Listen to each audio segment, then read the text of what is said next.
they're evenly matched teams, more or less. A very good Thunder team, especially that starting five or their best five-man rotation. Best five-man team was during the regular season, the best in the NBA. Schroeder and Adams and Chris Paul and Shai Gilgeous-Alexander and Gallinari. The best five-man unit in the NBA by the numbers. And in this kind of series, James Harden was playing like an MVP game in and game out right up till Game 7. Maybe he turned the corner.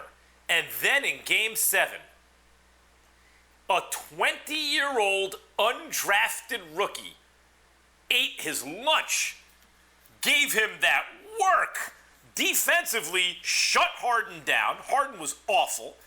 And then even offensively, not that Harden was D'ing him up the whole time, but that's the man that's giving you work on the defensive end, and then this dude drops 30.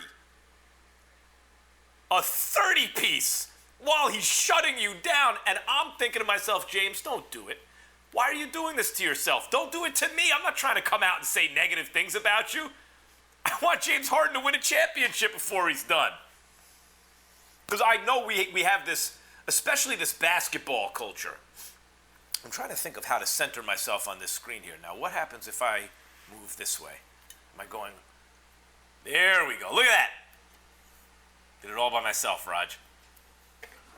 Especially in this basketball culture, with the kind of boil it down to things people can follow instead of really looking to analyze, right? So, Max, you really going to do that? You're going to talk about all the guys who did win a championship versus the guys who didn't? Well, Robert Horry has all those rings. I guess he's better than Charles Barkley, Max, according to you. No, stop. Shut up, everybody. You know what I'm talking about. Robert Horry's a complimentary piece. Charles Barkley is every team he's ever on's got to be the nucleus of the team. Because if he's not the best player, he's the second best player on any team he's ever played on, except for the Dream Team. Actually, he might have been the best player on that team, as it turned out. But the point is, don't do that. Don't boil it down to just who's won a championship or not. I disagree. I think you can. I think when you're talking about all-time greats, especially when they're on teams that give them chances to win, the greatest of all time win championships. And the rung under them don't. Think about it. Name a single player you would consider among the very greatest of all time never won a championship. Who? Who would that be? Patrick Ewing, Charles Barkley, John Stockton, Karl Malone, Steve Nash. But are they really, is that the uppermost echelon? No. The closest is Karl Malone, who some people would argue is the greatest power forward of all time. They'd be incorrect.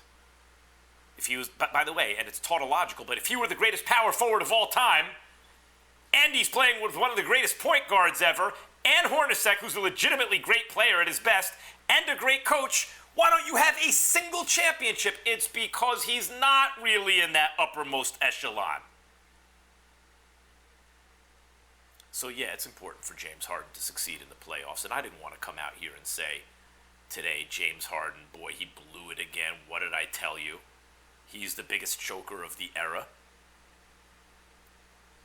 But if you're getting if a 20-year-old undrafted rookie is giving you 30 and shutting you down in a Game 7 of a rivalry game like this, where Chris Paul and Westbrook were traded for each other, and Westbrook had a good game, but it's Harden's, as I said before the game, it's Harden's reputation at stake.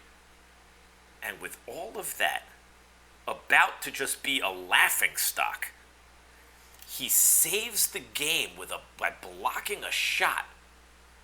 With a defensive play, he saves the game. In control, OKC with 7 to shoot. Shai Gilgeous-Alexander fires to Dort. He shoots a three, blocked by Harden on the perimeter, and a save on the end line, out of bounds to Houston. How about James Harden struggling all night on the offensive end, coming up with one of the biggest defensive plays here in Game 7. Who asked anyone to play that audio? Who played that audio? Roger, was that you? I thought it was a natural spot to put it. I mean, I'm back here doing things, you know. No. I have another point to make here. And then you can play the audio. Okay, well, make your point. We'll play the audio again. I just want to make sure it's not the simulcast tail wagging the dog here. Are you getting pressure by TV to play clips? Is that what's going on? No, not at all. Not at all. All right, good. I'm making sure. It's a radio show, damn it. Now listen. It was one thing to block the shot and save the day. It's quite another thing not only to make a defensive stop like that with the Rockets' season on the line and your playoff reputation on the line. I mean, it wouldn't be the final nail in his playoff reputation coffin because he'll get more chances. You know, knock wood, one would hope. You're not promised tomorrow, but one would hope. It would seem likely. More than half the teams in the NBA make the playoffs every year, 16 slots for 30 teams. Harden's an MVP caliber player. He should make the playoffs. But damn it, if you choke again under pressure, if you're not your best self but your worst self once again under pressure, and the season ends, what are you supposed to say about Harden? But he came up not only with the defensive stop, but had the presence of mind when Dort tried to throw it off Harden so it would go out of bounds off Harden, so OKC would retain possession. Harden had the presence of mind and, by the way, the athletic ability at that time late in the game to jump and the ball went between his legs. That is an all-time great defensive play plus like presence of mind play. And Harden has every right to celebrate like that. The Rockets season could be over right there. And his reputation would take such a major hit when a 30-year-old undrafted rookie eats your, a 20-year-old undrafted rookie eats your lunch in a Game 7.